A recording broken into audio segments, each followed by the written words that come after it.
Halo semuanya, Assalamualaikum warahmatullahi wabarakatuh. Ketemu lagi dengan saya di Rizky Channel. Hari ini saya berbagi kembali kepada sahabat sekalian, khususnya Anda para sahabat yang sedang menjalankan usaha toko sembako atau para sahabat yang baru menjalankan usaha toko sembako. Hari ini saya berbagi kembali kepada para sahabat sekalian tentang dua penyebab toko sembako sepi pembeli. Di tahun 2023 ini banyak orang-orang yang mengeluh terhadap pembeli yang ada pada usahanya sendiri karena banyaknya berbagai hal yang membuat usahanya dia itu menjadi sepi pembeli. Ada dua hal sahabatku sekalian yang mempengaruhi sepinya pembeli di tempatnya kita. Yang pertama yaitu kompetitor dan yang kedua yaitu diri kita sendiri.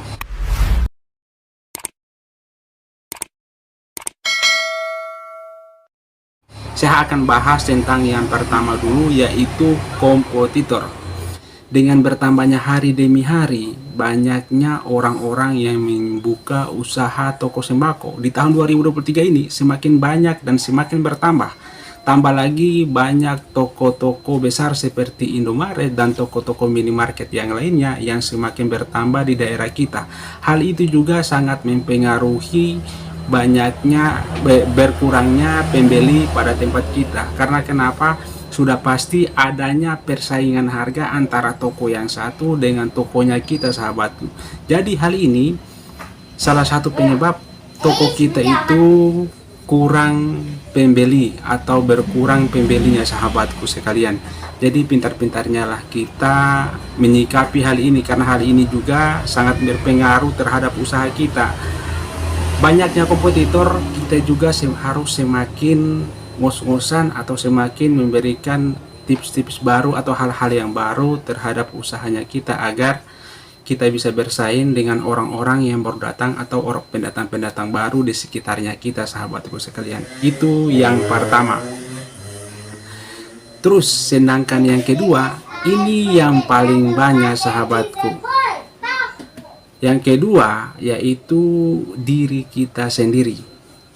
Diri kita sendiri ini memang sering mempengaruhi juga banyak dan kurangnya pembeli, sahabatku. Tapi kalau kita salah mengontrol dirinya kita, malas mengontrol dirinya kita, maka diri kita sangat berpengaruh terhadap banyak dan kurangnya pembeli. Dirinya kita yang pertama itu terhadap dirinya kita yaitu malas membuka usaha. Di saat mungkin banyak pelanggan di tempatnya kita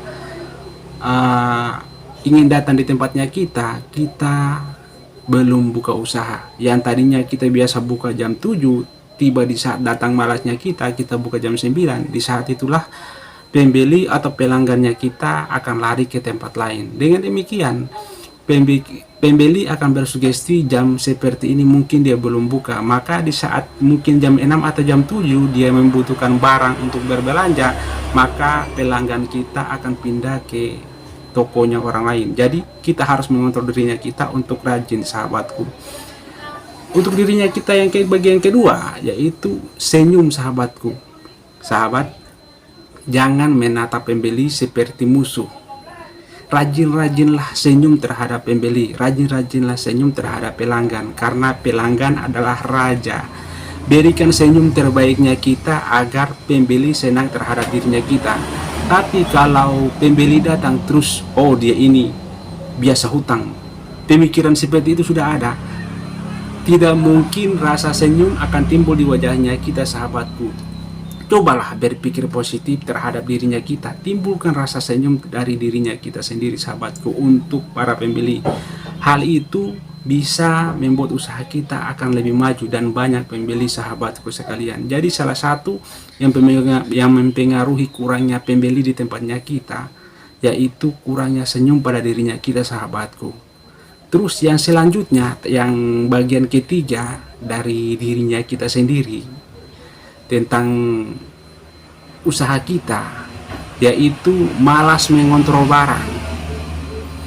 Kurangnya pembeli juga karena dari dirinya kita yang malas mengontrol barang, sahabatku. Misalnya di saat kita mungkin acuh tahu terhadap barangnya kita tidak pernah mengontrol barangnya kita, ada yang kosong tidak dipedulikan, mungkin ini yang kurang tidak dipedulikan, maka hal ini sangat mempengaruhi pembeli, sahabatku.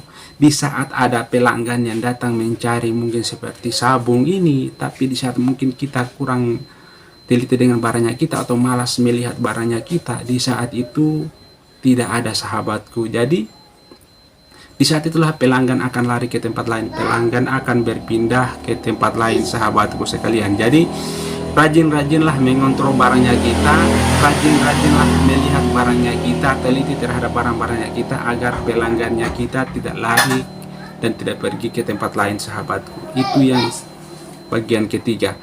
Terus yang selanjutnya yaitu malas membersihkan barang dagangan.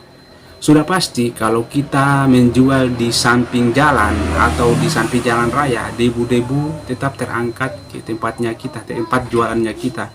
Kalau kita malas untuk membersihkan jualannya kita, sudah pasti walaupun barang itu baru akan terlihat kusut dan seperti lama, sahabatku. Jadi saya sarankan untuk para sahabat yang khususnya Anda yang menjalankan usaha toko sembako atau warung sembako, rajin-rajinlah mengontrol usahanya kita. Jangan malas, karena malas itu mempengaruhi banyaknya pembeli atau berkurangnya pembeli, sahabatku, di tempatnya kita. Kalau kita malas buka usaha, sudah pasti pembeli akan lari dari tempatnya kita. Kalau kita malas mengontrol barang, di saat ada barang yang tidak ada terus dicari oleh pembeli, maka pembeli akan lari ke tempat lain. Sudah pasti pembeli bersugesti usahanya kita tidak lengkap. Terus yang ketiga, yang seterusnya, kebersihan. Kebersihan itu sangat bagus untuk barang-barangnya kita, karena walaupun barang itu baru, tapi kalau Anda tidak bersihkan maka akan terlihat kusut dan akan terlihat lama. Seperti itu, sahabatku, seterusnya. Jadi kebersihan kompetitor itu adalah salah satu kebersihan dalam usaha, adalah salah satu hal yang utama. Terus kompetitor di lapangan juga salah satu penyebab usahanya kita itu berkurang pembeli. Tapi bagaimana caranya kita menyikapi hal itu tergantung dari dirinya kita sendiri, sahabatku. Bagus dan tidaknya usahanya kita itu dari kita sendiri, bukan dari orang lain. Mau berkembang, rajin. Mau berkembang, bangun pagi. Mau berkembang, jalankan usaha dengan sungguh-sungguh. Anggaplah lautnya kalian di usaha itu, gunungnya kalian di usaha itu, tidak perlu kerja yang lain. Fokus pada usaha Anda, maka Anda pasti akan sukses. Usaha Anda pasti akan berkembang. Camkan itu. Itu saja dari saya. Semoga bermanfaat. Kurang dan lebihnya mohon dimaafkan. Assalamualaikum warahmatullahi wabarakatuh.